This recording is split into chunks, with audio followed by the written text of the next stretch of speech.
we lacked people with investment. Yeah. Now we had 2 people that came to invest with us who had lots of money. Only one thing, there's a prime objective in Garvey Town, that the land must never fall in the hands of foreigners. So, if you deal with a foreigner, I got you. all right, you know me at all. Yeah?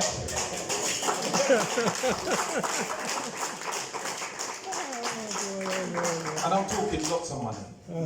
Like, lots of money. That's why you had one of them. Our problem is that the community don't think like a community. We're very individualistic. We're very about ourselves. So if we had the, say like if me do win all the jackpot on the lottery now, go down and woof and build one bag of yard.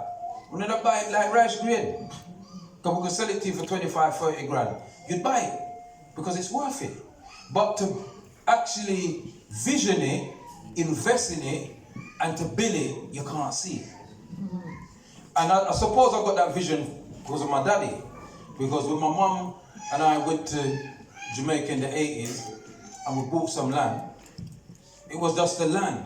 And then my dad built a 2-yard the money with his own hands. Obviously other people, but he designed and built it himself. You understand what I'm saying to you? So I got that vision. I can see it before it's erected. Now, the founding members, if we were about ourselves, we would not have acquired that amount of land. We could have acquired about 20 acres, 30 acres, and we'd have built our own yard, swimming pool, all them thing off car, and we'd just live nice. Because a lot of people go to the Caribbean and go to Africa and they live in nice, but it's about themselves.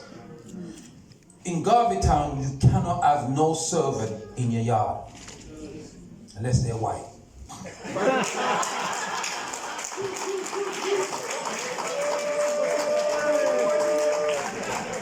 That's a joke. Because you know when we go back, when you go to, so the project, that's a win-win for and each of us that invested in the project at the time sold our properties. And we sold the properties believing to ourselves that the community would come on board. Yeah? That didn't happen. We had 1 and 2 people that came. A lot of people came and visit the site. It was, it's not in Accra. It's about, I'd say about 45, 50 minutes drive from Accra to where we are. So it's not far. It's kind of up in the hills. And I kind of like that, because I think about tsunami and them something there. No, because I notice enough people that run one by the thing I see and all them something there. And half of them can't swim. See? And we didn't want to be near the sea, but we didn't want to be too far from the sea. You understand what I'm saying? So we got this place in the central region, a place called Goma, the Goma region. Yeah? It's just past a place what they call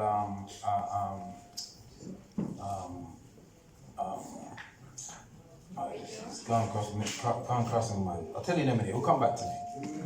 But it's not that far, and it's a good road to drive back. And in actual fact, I was out there last year. I went for 2 weeks and ended up spending 6 weeks. Yeah, because of, there's certain things that we have to keep sorting out and all the rest of it. Now, the only people them that has come and like literally said, well, listen, look, I want this plot of land, this is what I want to do, blah, blah, blah, are people with vision. If you don't have vision, you can't come, because he said, the queen that was up here, she had some nice images. I ain't got them images to give you, because we ain't even built nothing like that, because we never had the money to build it. You understand what I'm saying? Because it wasn't about that, it was about the community building it together. I think we have a problem doing things together. Yeah, I personally don't want no penthouse. I don't want none of that. I want to build a community where all of us together are working for the benefit of the future. Because most of us in here, let's face it, we ain't got that long left here. You understand me I say? So really and truly, I'm 58 this year.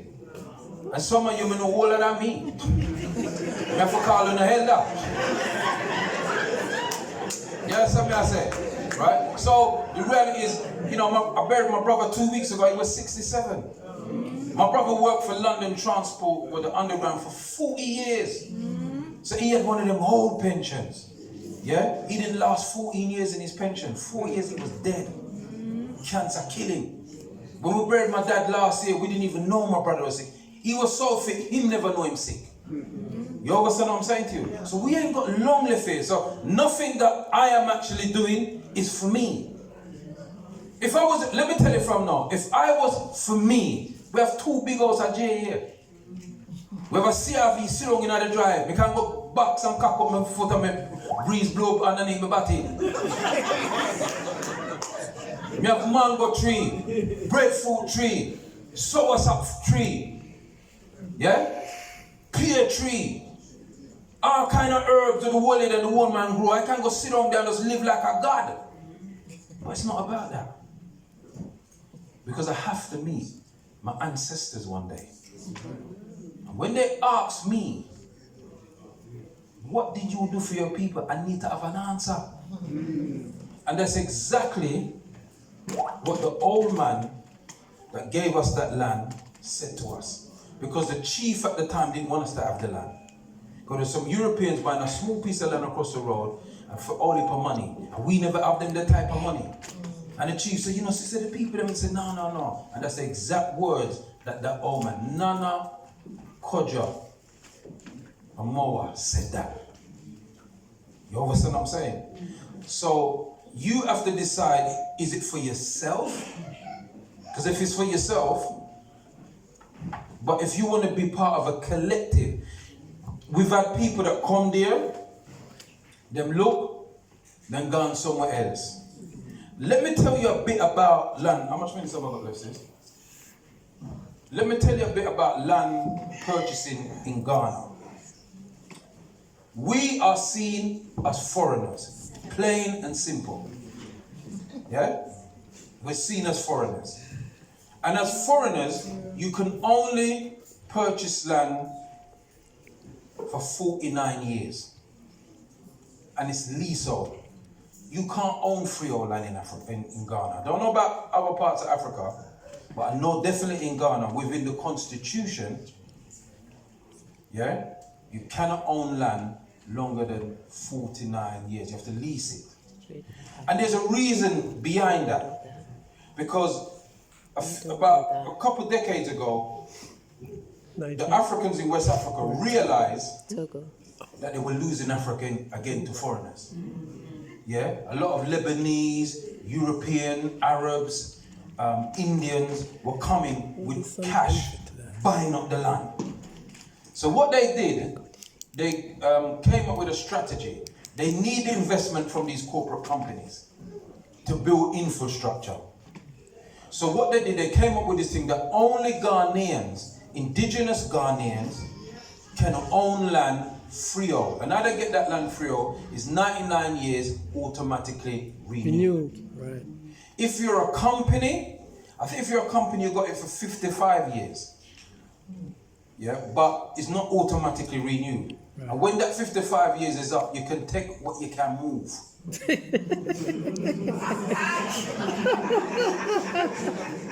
It's a way of the land not falling back in the hands of foreigners. Yeah. See? Yeah. So what's happening is we were adopted by the family. There's a shift where there's more of the land.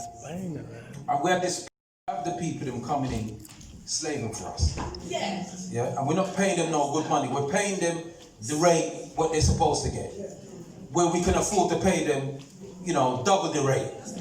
You understand what I'm saying? So we're not on about that. Yeah, there's nobody gonna come, you have no servant in your yard and send people to shop and all them stuff there. We're not on that. You understand what I'm saying? So because of the principles that we have, yeah, we've been unable, yeah, to get people seriously. Because in order for us to build things, we need at least 20 people that's serious. That say, yeah, right, definitely want to do that. This, you know, and we can sit down and organize how much you give a month. Because once Garadina's got that money coming in every month, then we can start buying the material, and paying the staff and things to do the work. But if only one people come and this and that, and it's hard because it's a lot of land to develop. We've got the plans and everything. We've got the planning permission to build the land, that the properties. We just don't have the people. Now, we had, but we need people who's humble. Yeah, even if you're not gonna come and live and you say, well, I wanna, because see, for me, I'm thinking about my children. My children need somewhere to run. Because they're gonna have to run from this place. There's no joking thing about this. They might have to go run. Yeah, they've already started the process. Yeah. Now, you all look good for your age. But me know definitely sometime when you get up a morning, you twitch something move. You say, what that?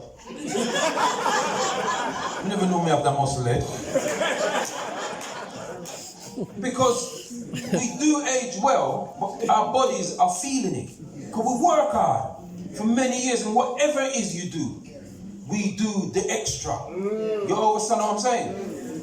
Yeah? So if you're interested in getting involved in a community, look, the plan we have is to build a certain amount of houses for us to live in, and the money that you would spend with us to build those houses, some of that money we can use to build affordable housing for the indigenous people. Because the community is going to be 50% diaspora, 50% Ghanaian. Because we need to breed up with each other, yeah? Right? And by the time it comes around to the 99 years, you won't know who was the other day. And we all marry up and things. So we're there for life, so we get the free all that way there. You understand what I'm saying? We just need our people them to take a chance with us. You understand what I'm saying to you? And don't I'll take a chance. Excellent, my brother. But we need about another 90. They'll come. Yeah. You understand what I'm saying? We've been at it for 6. I ain't got no big. We got a school on there. Yeah. And the school hours of, we have about 100 children. Very bright children, I must say. Yeah. And we can't afford to build anything else because we haven't had the funds coming in. Every year we have to donate something to the family. After a certain amount of years, we said we'd donate to, so we have to donate a certain amount of money to them every year.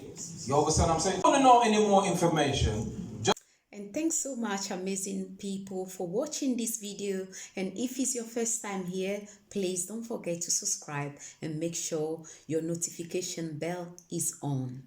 Share this video with family and friends, and I will see you in my next video. Take care for now. Merci une fois encore de m'avoir suivi. Et si c'est votre première fois sur ma chaîne, n'oubliez surtout pas de vous abonner. Et si vous avez aimé cette vidéo, partagez. Et à très bientôt. Au revoir.